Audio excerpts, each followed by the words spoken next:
Hello students, welcome to all. मी प्रतीक कुमार स्वागत करतो तुम्हा सर्वांचं पुन्हा एकदा एऑनएसच्या युट्यूब प्लॅटफॉर्मवरती.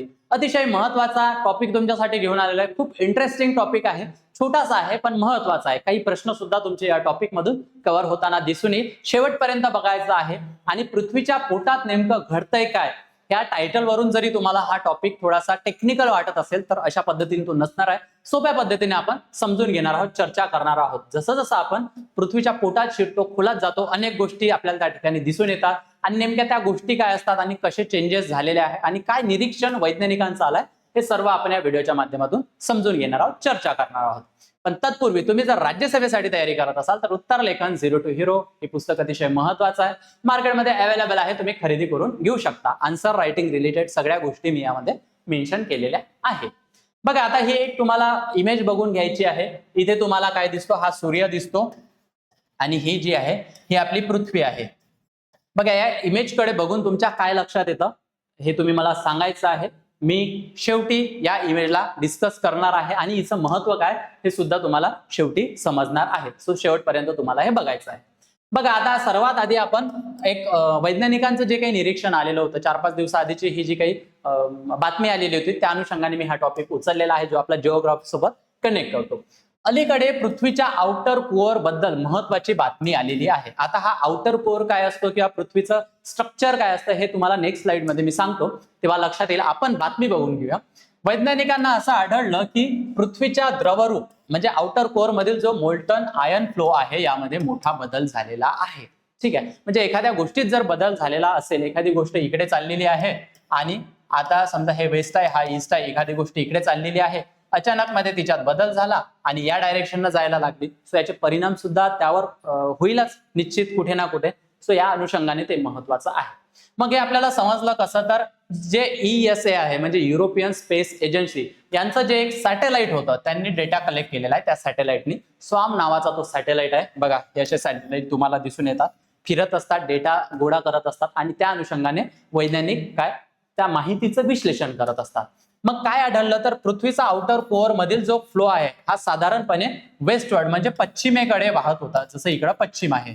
ठीक आहे, आणि यामध्ये चेंजेस होऊन आता तो ईस्टवर्ड म्हणजे पूर्वेकडे काय म्हणता येईल, हा जो आहे फ्लो हा आता पूर्वेकडे वाहताना दिसून येत आहे. सो हीच महत्वाची बातमी आहे. आणि यामुळे काय झालेलं आहे, तर पृथ्वीची जी मॅग्नेटिक फील्ड आहे यावर सुद्धा काही स्वरूपात आपल्याला त्यावर इम्पॅक्ट झालेला दिसून येतो. आता ही मॅग्नेटिक फील्ड वगैरे काय असते, जी मी तुम्हाला पहिली इमेज दाखवलेली होती ते जेव्हा मी डिस्कस करेन तेव्हा तुमच्या ते लक्षात येऊन जाईल.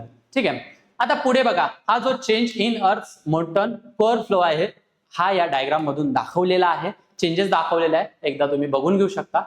आता महत्वाचं काय, तर अर्थची रचना म्हणजे जे काही बेसिक स्ट्रक्चर आहे आपल्या पृथ्वीचं, तर प्रामुख्याने हे जनरली आपण 3 भागात याचं स्ट्रक्चर पाहत असतो, क्रस्ट, मेंटल आणि कोअर. हे मिळून जे आहे याला आपण कोअर म्हणतो. आणि मग याला कोअरला जर अजून काय 2 भागात जर आपण विभागणी केली तर आउटर कोअर आणि इनर कोअर असं दिसून येतं. आता या इमेज मध्ये तुम्हाला लक्षात येऊन जाईल. बघा, हा क्रस्ट आहे, हा जो काही वरचा भाग तुम्हाला दिसतो. सो जी आपली जमीन आहे किंवा जे महासागर वगैरे आहे, समुद्र वगैरे आहे, हे आपल्याला या वरच्या भागात दिसून येतात. मग आतमध्ये गेलं तर काही यामध्ये चेंजेस दिसून येतात, त्याला आपण मेंटल म्हणतो. अजून आतमध्ये गेलं तर हा आउटर कोअर या ठिकाणी तुम्हाला दिसत असेल. आणि सगळ्यात शेवट म्हणजे अजून खोलात गेलं तर इथे तुम्हाला इनर कोअर दिसतो. ठीक आहे, जो हा घन स्वरूपाचा असतो. आणि जी आपण न्यूज बघत आहोत किंवा हा टॉपिक जो डिस्कस करत आहोत हा मॅक्झिमम करून आपल्याला या आउटर कोअरशी संबंधित आहे. येते लक्षामध्ये. सो हे पृथ्वीची आतमधली विभागणी त्या पद्धतीने केलेली आहे. तर हा जो क्रस्ट आहे याला आपण जनरली काय म्हणतो, सियाल म्हणत असतो. ठीक आहे, कारण काय, तर यामध्ये सिलिका आणि अल्युमिनियमचा कंटेंट आपल्याला जास्त दिसतो. मेंटलला आपण काय म्हणतो, सायमा म्हणतो, म्हणजे सिलिका आणि मॅग्नेशियम आपल्याला त्या ठिकाणी जास्त प्रमाणात पाहायला मिळतं. आणि हा जो कोअर आहे याला आपण काय म्हणत असतो, निफे, म्हणजे निकेल आणि फेरम त्या ठिकाणी जास्त आपल्याला दिसून येतं. फेरम म्हणजे काय, की जे लोखंडाचं प्रभुत्व आपल्याला त्या ठिकाणी पाहायला मिळतं, म्हणून आपण त्याला फेरम असं म्हणत असतो. येते लक्षामध्ये.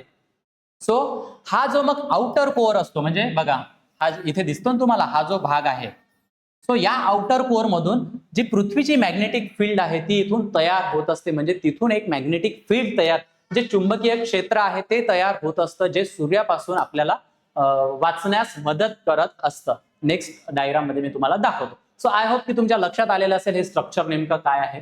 आता बघा, हा महत्वाचा का आहे किंवा हा जो बदल आहे तो महत्वाचा का आहे? कारण काय तर जे पृथ्वीचं मॅग्नेटिक शिल्ड आहे ते सूर्याचे जे हार्मफुल रेडिएशन्स असतात, तुम्हाला माहिती आहे की सूर्याकडून खूप मोठ्या प्रमाणात रेडिएशन्स येत असतात आणि काही महत्वाचे धोकादायक सुद्धा असतात. सो या धोकादायक रेडिएशन पासून हे काय करत असतं, जे मॅग्नेटिक शिल्ड आहे ते आपलं संरक्षण करत असतं. बघा, या पद्धतीने हे जे आहे मॅग्नेटिक फील्ड तयार होत आहे ना, हे बघा असे या ठिकाणी इकडून पण दिसतात. हे तयार होत आहे आपल्या आउटर कोअर पासून, येते लक्षामध्ये. आणि त्या आउटर कोअर मध्ये जो काही फ्लो आहे त्याची डिरेक्शन चेंज झालेली आहे आणि म्हणून मग ही जी मॅग्नेटिक फील्ड आहे यावर सुद्धा कुठे ना कुठे परिणाम होईल, येते लक्षामध्ये. या अनुषंगाने पृथ्वीच्या दृष्टिकोनातून किंवा पृथ्वीवर त्याचा काय परिणाम होईल या अनुषंगाने हे महत्वाचं आहे. बघा, आउटर कोअर मध्ये जर फ्लो बदलला तर काय होणार आहे, तर मॅग्नेटिक फील्ड मध्ये वीक स्पॉट्स तयार होतात, म्हणजे तिथे वीक झोन तयार होतात आणि त्यामुळे काय एक आपल्याला साऊथ अटलांटिक अनॉमली नावाचा प्रकार दिसून येतो. याचाच अर्थ काय, तर मॅग्नेटिक वीक झोन, म्हणजे हा जो काही मॅग्नेटिक झोन तयार झालेला आहे इथे कुठेतरी आपल्याला वीक तो पडलेला दिसून येईल आणि यामुळे काय, जे सूर्याची जे रेडिएशन्स आहे ते इथे हिट करतील, ते लक्षामध्ये. सो आपल्याला हा जनरली कुठे पाहायला मिळतो, जो काही साऊथ अमेरिका आहे त्या भागात हा जो साऊथ अटलांटिक अनॉमली जे आहे ते आपल्याला पाहायला मिळतं. आलंय लक्षात. आता बघा, तुम्हाला या डायग्राम वरून समजून येईल. हा सूर्य आहे, यामधून हे जे काही रेडिएशन्स आहे, या ज्या वेव्हज आहे या येऊन राहिल्या. हा इकडे आपली पृथ्वी आहे, ठीक आहे. सो पृथ्वीने काय केलेलं आहे, पृथ्वीच्या पोटात जे आतमध्ये जे मी तुम्हाला स्ट्रक्चर दाखवले ना, तिथून ही मॅग्नेटिक फील्ड तयार होऊन राहिली, जी मी तुम्हाला मागच्या इमेज मध्ये दाखवली. बघा, समजलं, हे आतमधून तयार होत आहे आणि ही मॅग्नेटिक फील्ड तयार झाल्यामुळं काय आहे, तर पृथ्वीला या ठिकाणी संरक्षण प्राप्त होतं. नाहीतर ह्या जे रेडिएशन्स आहे या इकडे सरळ अशा आलेल्या असत्या, येते लक्षामध्ये. सो ही मॅग्नेटिक फील्ड तयार झाल्यामुळं हे काय झालेलं आहे, शिफ्ट झालेली आहे आणि पृथ्वीच्या बाहेर त्याला काढला गेलेला आहे. आणि मग आतमध्ये जो बदल झालेला आहे, जे मी तुम्हाला सातत्यानं सांगत आहोत. सो इथे जर कुठे वीक झोन तयार झाला, ठीक आहे, हा जो पट्टा आहे इथं साऊथ पॅसिफिक काय अटलांटिक अनॉमली जी मी तुम्हाला सांगितलेली आहे. सो इथे जर वीक झोन तयार झाला तर ही किरण काय होईल, असे डायरेक्ट येतील ना पृथ्वीवर.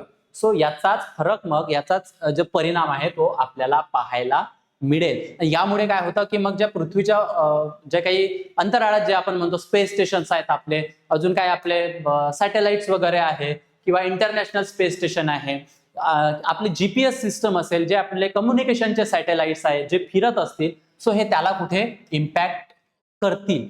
काय, ही मॅग्नेटिक जी फील्ड आहे, ही जी मॅग्नेटिक फील्ड आहे ती वीक झाल्यामुळं.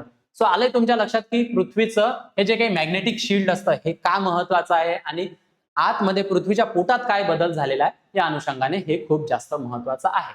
मग याला कारण काय असू शकतं, हे नेमकं का झालेलं आहे, तर वैज्ञानिकांनी काय स्पष्टीकरण दिलेलं आहे, तर बघा, बाह्य गाभात म्हणजे जो आउटर कोर आहे इथे द्रवरूप लोखंडामध्ये उष्ण प्रवाह, त्या ठिकाणी आपल्याला काय म्हणतो आपण त्याला कन्व्हेक्शन करंट्स तयार होत असतात, कारण फ्लो सुरू असल्यामुळे तो करंट तयार होतो. आणि त्यामुळे काय होतं, या फिरण्यामुळे एक कोरिओलिस नावाचं बल किंवा फोर्स आपल्याला त्या ठिकाणी तयार होतो, येते लक्षामध्ये. आणि हा जो फोर्स असतो तो त्यावर प्रभाव टाकत असतो आणि पृथ्वीच्या आत उष्णतेचे असमतोल वितरण असल्यामुळे मग हा प्रवाह बदलतो. बरं बघा, सगळ्या इकडे हा फ्लो सारखा दिसून येत नाही, मग कुठे तो कमी स्वरूपात कुठे जास्त स्वरूपात येतो. सो यामुळे काय आहे, हा प्रवाह बदलतो असं वैज्ञानिकांनी स्पष्टीकरण त्या ठिकाणी दिलेलं आहे. आणि मग हे सर्व बदल दीर्घकालीन भूगर्भीय प्रक्रिया म्हणजे जिओडायनॅमिक सायकल मुळे घडत असतात. बघा, माणूस 50, 60, 70, 80, 90 वर्ष जगत असेल, पण ही जी जिओडायनॅमिक सायकल असते किंवा ही जिओलॉजिकल जी स्केल असते ती खूप जास्त वर्षाची असते, म्हणजे लाखो करोडो वर्षाची वगैरे ती आपल्याला पाहायला मिळतं.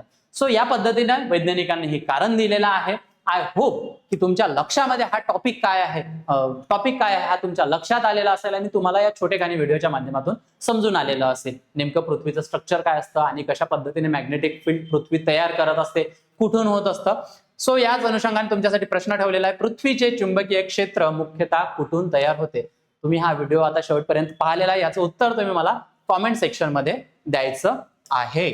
आणि तुम्ही जर राज्यसेवेसाठी तयारी करत असाल तर समर्पण नावाची बॅच आम्ही लॉन्च केलेली आहे. 29,999 रुपये इतक्या माफक स्वरूपात ते तुमच्यासाठी अवेलेबल आहे. लाईव्ह प्लस रेकॉर्डेड स्वरूपाची ही बॅच आहे.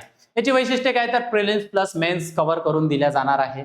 सर्वात महत्त्वाचं लाईफ टाईम व्हॅलिडिटी याची असणार आहे. Basic to advance NCERT coverage, answer writing practice, PYQ analysis, study notes, test series plus 1-to-1 mentorship सुद्धा अवेलेबल असणार आहे. तुम्हाला काय करायचं आहे, माझा कुपन कोड यूज करायचा आहे प्रतीक सर म्हणून आणि भरघोस डिस्काउंट त्यावर तुम्हाला अवेलेबल होईल, मिळवायचा आहे डिस्काउंट. मी माझा नंबर तुमच्याशी शेअर करत आहे. तुमचे काही प्रॉब्लेम्स असतील, तुम्हाला सिलेबस लागत असेल, गायडन्स हवं असतील, अजून काही गोष्टी असतील, तुम्ही निसंकोचपणे मला कॉन्टॅक्ट करू शकता. एव्हनाइजचं ऍप्लिकेशन डाउनलोड करायला विसरायचं नाही. गुगल प्ले स्टोअर आणि ऍप स्टोअरला अवेलेबल आहे, ज्यामध्ये high yield notes, NCERT state books, current affairs, mind map, syllabus, quiz, बऱ्याच गोष्टी इन्क्लूड असतील. हा QR कोड स्कॅन करायचा आहे, एव्हनाइजच्या टेलिग्राम चॅनलला जॉईन करायचं. इथे तुम्हाला PDF स्वरूपातील नोट्स अवेलेबल होतील. अधिक माहितीसाठी मी तुम्हाला वेबसाईट आणि ऑफिशियल नंबर देतो, तुम्ही कॉन्टॅक्ट करू शकता. आय होप हा टॉपिक तुम्हाला आवडला असेल. सध्या इथेच थांबूया, पुन्हा भेटूया एका नवीन टॉपिक सोबत लवकरच. थँक्यू.